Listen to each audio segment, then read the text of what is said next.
ini nanti apakah saya divonis langsung masuk penjara gitu. Terus dijawab sama Luhut Pangaribuan, enggak, biasanya ya, umumnya ya, bahwa kalau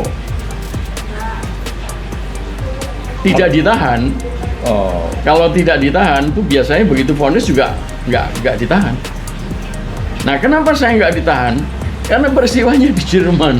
Oh, TKN ya. Nah, jadi Soeharto tuh takut sama Lopus Deliktinya ya. takut sama kanselir Jerman. Waktu itu bukan? Waktu itu kok lupa saya. Ya kanselir lah ya. Iya. Ya, jadi Tahun berapa, Bang? 95. Jadi bahkan itu kemudian ketika Sri Bintang ditangkap dan sebagainya itu, waduh, nyebar heboh. Bahkan ya orang-orang yang mengenal saya dengan baik, orang Amerika yang mengenal dengan baik ya, karena kita mempunyai komunitas hubungan antara orang Indonesia dan orang-orang bule ya. Itu nulis surat kepada saya. Iya, jadi simpati mereka. Iya, masuk koran Amerika juga. Oh iya, betul. Nah, jadi saya mendapat keyakinan kalau tidak akan ditangkap langsung masuk penjara.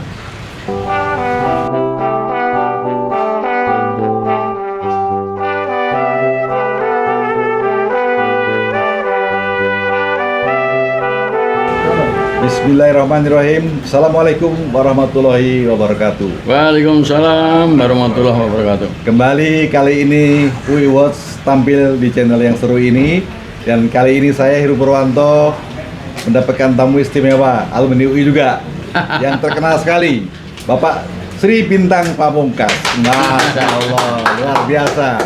Beliau ini tokoh yang terkenal sekali ya, dan ada sejarah yang akan kita pancing dari beliau. Apa saja? Jadi stay tune. Bang, gimana Bang? Sehat Bang? Sehat, alhamdulillah. Masya Allah, masih gagah nih. Dulu tahun 90 berapa gitu ya, itu ada orang yang berani mencalonkan diri sebagai seorang calon presiden.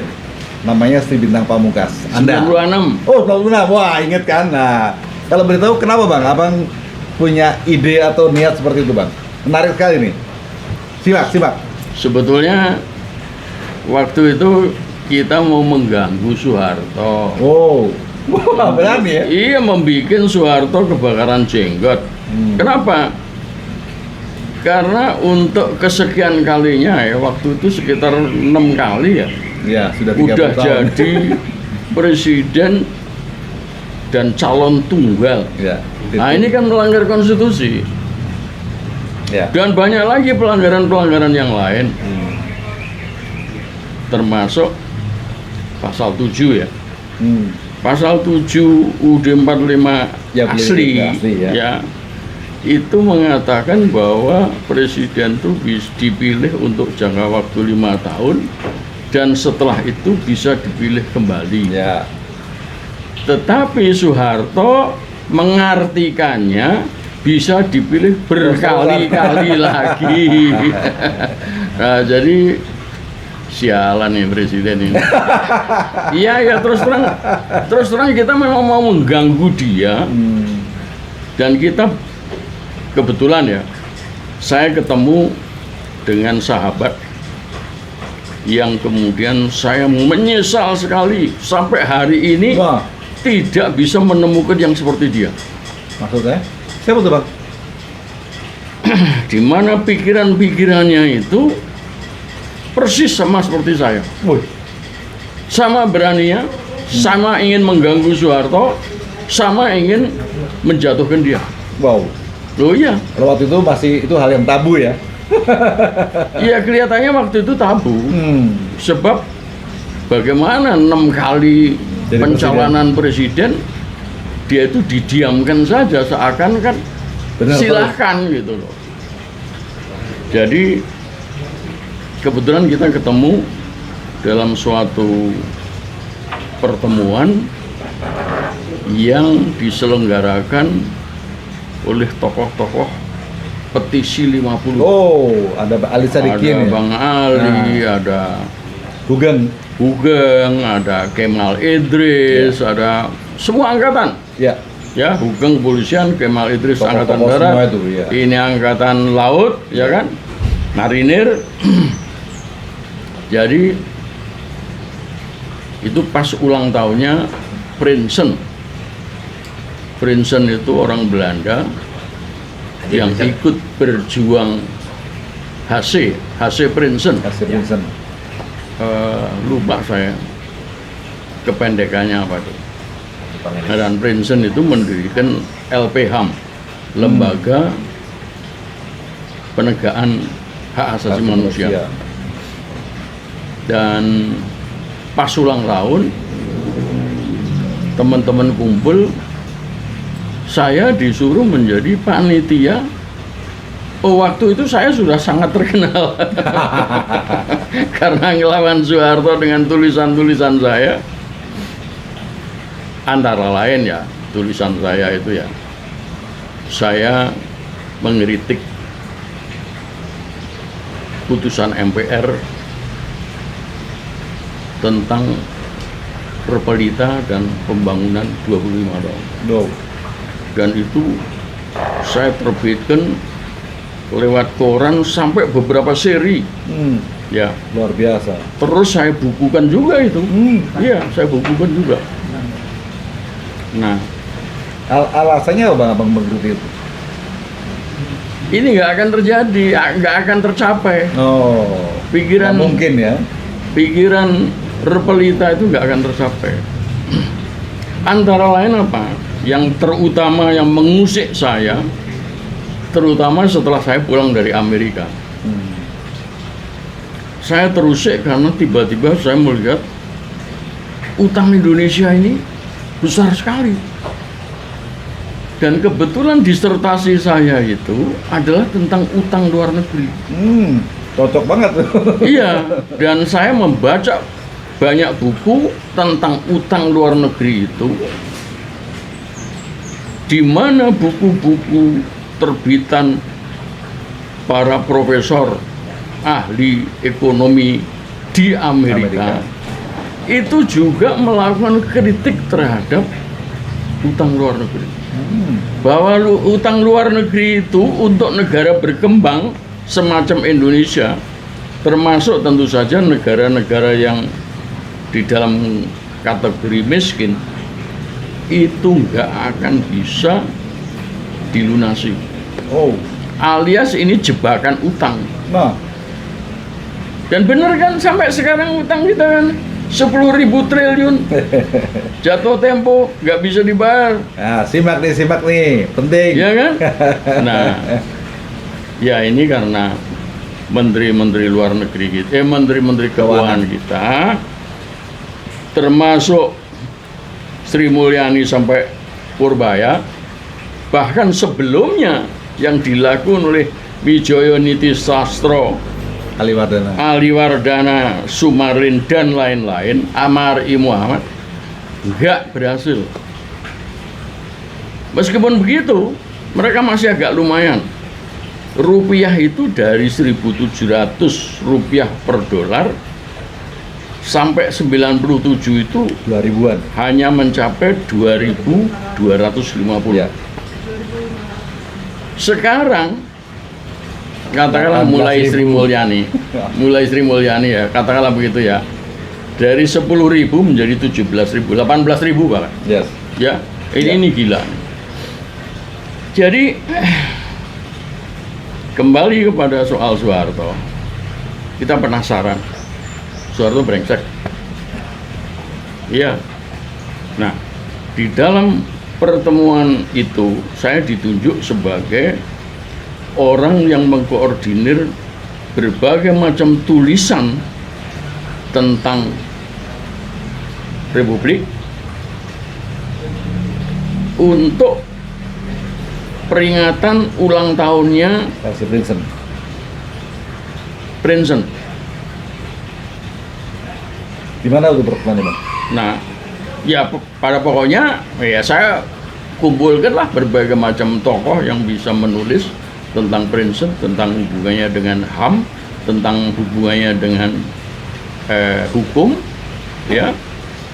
Lalu tentu saja dikaitkan dengan kepemimpinan Soeharto Waktu itu ya. iya. Dan dapatlah pas ulang tahunnya Princeton itu kita hadiahkan launching ya kan. Nah, disitulah saya kenal, kebetulan di situ kenal sama 3 orang yang kemudian seperti tadi saya katakan, saya menyesal sekali sampai hari ini saya tidak menemukan yang seperti itu. Satu namanya Julius Usman, orang Aceh, pengacara. Islamnya kuat sekali. Yang kedua? Tapi pemarah dia. Ya, orangnya pemarah. Sama dong. Dan Nggak, maaf. enggak lah, marah itu sebetulnya Ada alasan. dilarang, Oh. dilarang sama Allah, ya, dilarang sama Allah. Bahwa kemudian seseorang kadang kala marah ya manusiawi. Yang kedua adalah Saleh Abdullah. Saleh Abdullah lulusan IAIN dan ya saya kira kuatlah dia, ya. Beliau dosen? Iman Takwa. Oh enggak, semuanya aktivis. Oh, aktivis. Sewaktu aku aja yang dosen. Aku aja yang Dosen dosen. aktivis. Loh, kalau dibilang ya satu-satunya dosen yang aktivis itu aku loh. Loh bener. Keren. Loh bener. Ya. Apalagi dokter, apalagi profesor, ya turun ke jalan, aku itu. Sampai sekarang. Sampai sekarang. Ya kemarin belum. Kita ketemu. Kemarin belum profesor, jadi kembali dari Amerika itu, aku melihat kaget, kok utangnya Indonesia begini. Padahal aku sudah tahu dari tulisan-tulisan yang saya lihat, gak bakal terlunasi, ya kan? Nah, jadi setelah ketemu sama mereka, kita ketemu. Bentar Bang, Ya. baru 2 Bang, satu lagi siapa? Saleh Abdullah tadi. Sekarang Julius Usman. Satu lagi. Enggak. Iya, kita bertiga maksudnya. Oh, bertiga. Oke. Kita bertiga. Kalau Julius Ya. Usman saya pernah dengar namanya itu. Oh ya, yang kemudian akhirnya menjadi banyak, ya. Karena apa? Ketika kita bertemu itu, kita bertiga bertemu itu, program kita yang pertama itu bikin partai. Boy.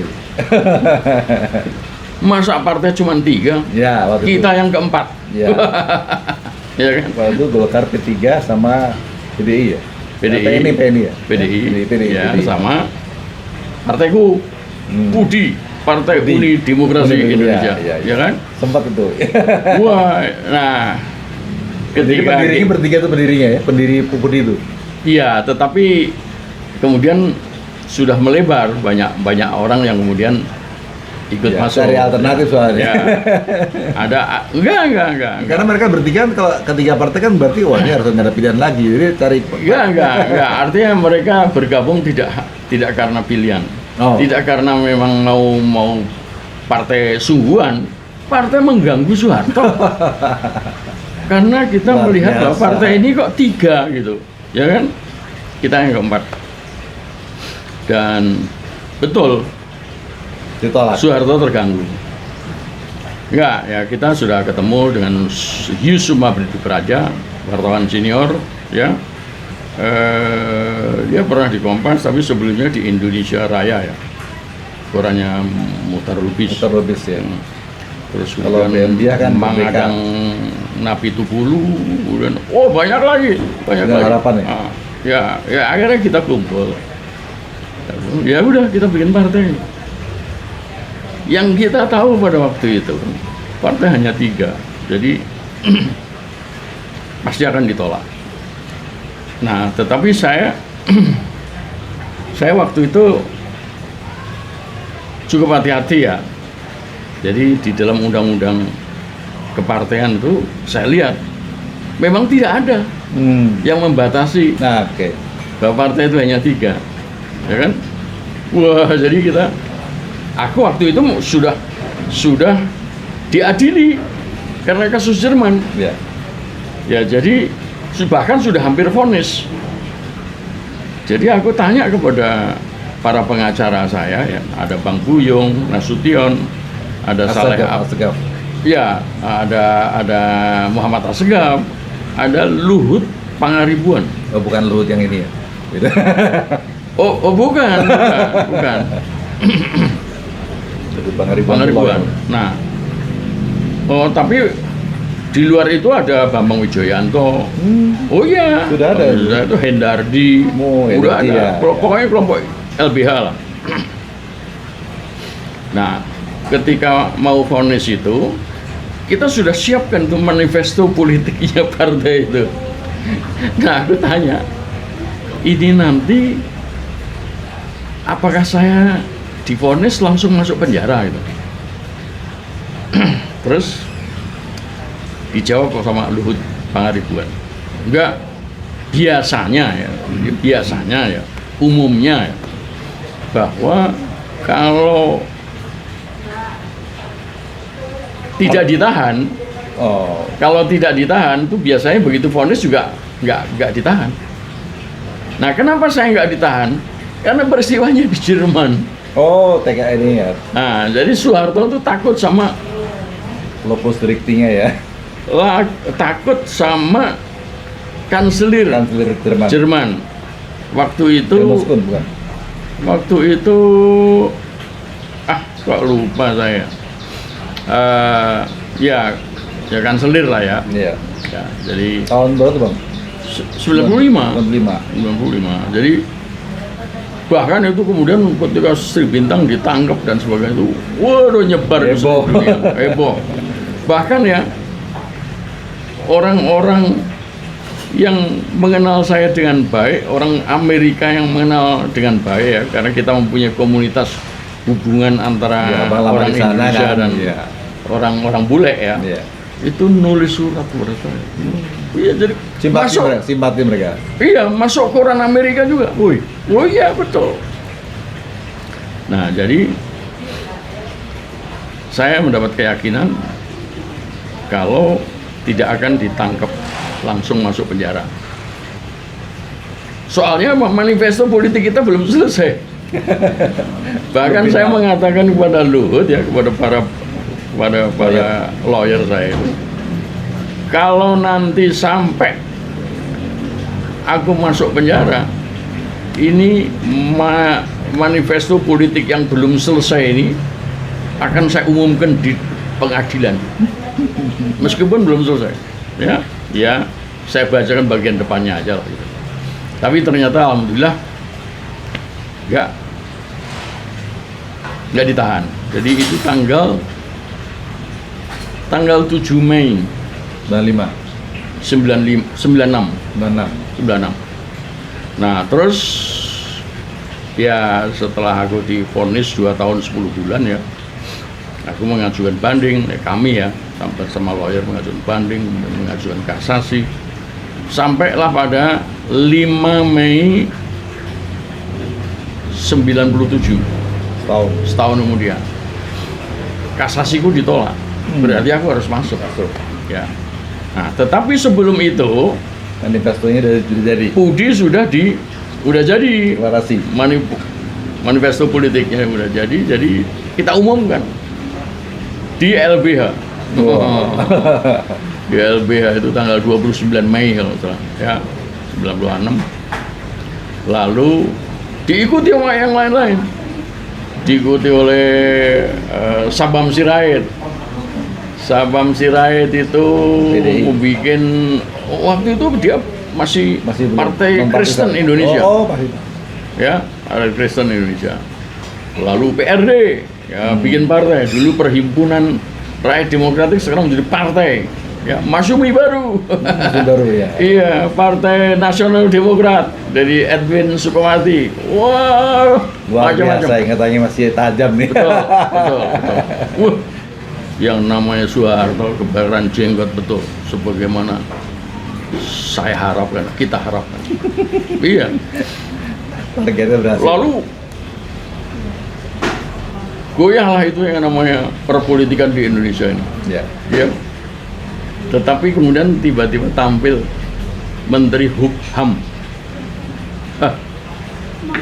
dan Politik ya, apa namanya? Menteri Menko Polhukam.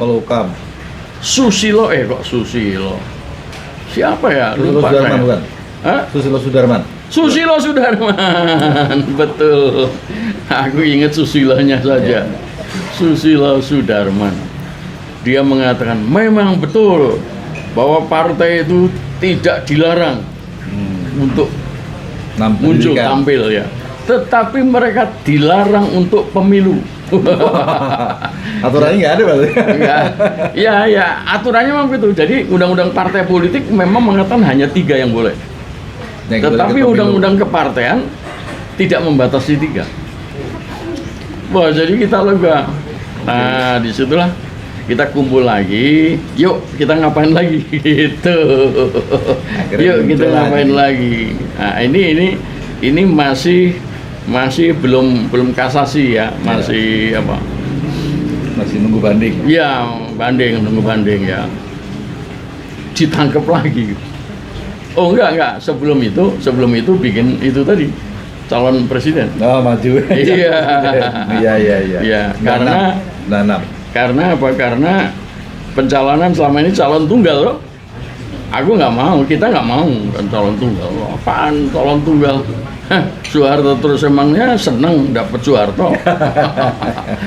Ya, jadi harus lebih dari satu. Salah satunya adalah Sri Bintang. Iya, keren itu. Nah, Julius Sultan seneng, setuju. Nah, itulah kenapa saya menjadi sangat teringat dan sangat tidak bisa melepaskan diri dari pikiran saya terhadap mereka itu karena itu. Sekarang masih ada di mana? Masih ketemu? Udah meninggal. Oh, inilah. Hanya Saleh Abdullah yang masih ada. Di Jakarta.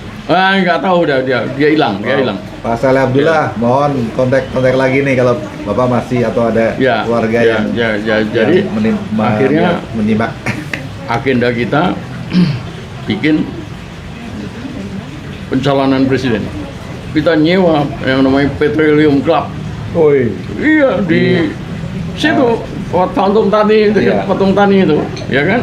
Punyanya Pertamina. Umumkan. Ya, kita sudah membutuhkan presiden baru. Iya. Dan orang-orang asing, kedutaan besar asing kita undang. Foto-foto kita bikin, ya. Pamflet. Heboh itu. Iya. Bahkan kita ngiderin kemana-mana di jalan-jalan ya. Begitu selesai, itu orang diinterogasi semua tuh, karyawan Petroleum Club itu. Nah, tetapi kita nggak berhenti di situ, kita bikin kartu lebaran politik. Isinya apa? Kartu lebaran politik Budi. 1. Menolak pemilu 97. 2. Menolak Soeharto calon presiden tunggal 98. Ya. Dan 3. Menyusun tatanan baru. Tatanan baru yang kita maksud itu karena Soeharto itu banyak sekali membuat interpretasi salah terhadap pasal-pasal Undang-Undang Dasar asli itu. Jadi kita bikin itu, Mas. Kita bikin. Ada 142 pasal ya yang kita tuangkan di dalam upaya memberikan penafsiran terhadap 37 pasalnya UUD 45. Nah, kartu lebaran politik kita sebarkan kemana-mana. Itu pas Desember ya 96, sehingga kita mengirimkannya bersamaan dengan Natal dan Tahun Baru. Wah, heboh itu. Ke seluruh penjuru. Jadi sampai kemudian orang Sambas Kalimantan. Barat. Dipanggil juga karena Oh, dia iya? mendapat surat itu sebagai saksi. Wow. Nah, saksi apa? Perkara baru. Jadi Maret 97 saya ditangkap lagi bersama Saleh dan Julius Usman. Keduanya? Ada Rumah Mary, ada Yusuf Mati Beraja, 5 orang. Keduanya apa? Tujuannya melakukan gerakan subversif. Nah, penangkapannya lucu. Aku dipanggil dulu sama Intel Kejaksaan Agung yang namanya Gatot Hendarto. Gatot Hendarto manggil saya dan aku ngajak yang lain-lain makan siang di Arirang. Woi, keren. Arirang itu Melawai situ, Iya. ya kan, dekat kejaksaan. Kita datang makan nikmat, makan siang. Terus disuruh mampir ke Gedung Bulat, deket situ Kejaksaan kan. Agung ya, tinggal belakang Iya, itu, benar, belakangnya. benar jalan kaki. Wawancara, ngomong, ngobrol sana sini, ngomong, wah ngalor ngidul. Sampai jam 11 malam. Wow. Iya. Dari siang itu kan? Hah? Habis makan siang kan? Habis makan siang kan? Habis makan siang. Luar Habis biasa. makan siang. Ya, ada makan malam, ada tempat sholat juga. Jam 11 malam kita mau mundur, pulang, Nggak boleh. nggak dikasih. Nggak dikasih, dikasihnya Jebak. surat penangkapan. Bangsat. Nah, terus Tricky diancam. banget ya. Iya. Tricky banget. Diancam juga untuk kalau nanti nggak mau bisa-bisa nanti ditetapkan bais. Jadi akhirnya kita berunding, udah tanda tangani aja. Jam 12 lewat kita tanda tangan. Jadi Langsung masuk sel. di kejaksaan. Iya, sel kejaksaan. Nah, memang kemudian akhirnya kita tahu bahwa yang mau ditangkap itu saya.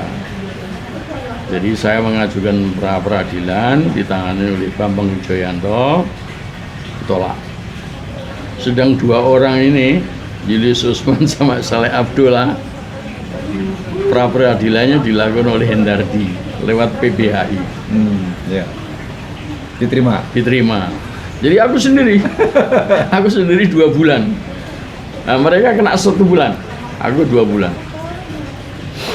Nah, terus pas bulan Mei tahun 97 kasasi ditolak. Jadi saya langsung dijemput dari kejaksaan, tahanan kejaksaan menuju ke Cipinang. Pidana jadinya. Iya. Nah, yang menarik tanggal 5 Mei saya masuk Cipinang, Tanggal 20 Mei, tanggal 20 Juni. Tanggal 20 Juni rupiah jatuh. Nah, orang yang besuk saya itu mengatakan, wah ini gara-gara. krisis moneter itu gara-gara doanya orang yang teraniaya. Zalimi. Ya, udahlah ya, udah. Luar biasa. Jadi begitu Soeharto kepilih lagi Maret. Ya. Maret kepilih lagi dia. Delapan. Bangsat dia orang. Tapi cuma 2 bulan, coy. Iya, iya. Iya, ya. Jadi itulah cukup ya, kira-kira ya. Iya, luar biasa. Nah, Jadi ini soal kita itu ya. menyarankan sejarah. Ini fakta ya. Fakta. Tidak hoax, tidak direkayasa. Langsung Tidak dari ada pelakunya. rekayasa. Dan itu saya tulis di buku saya. Iya. Ya, melawan kediktatoran Soeharto.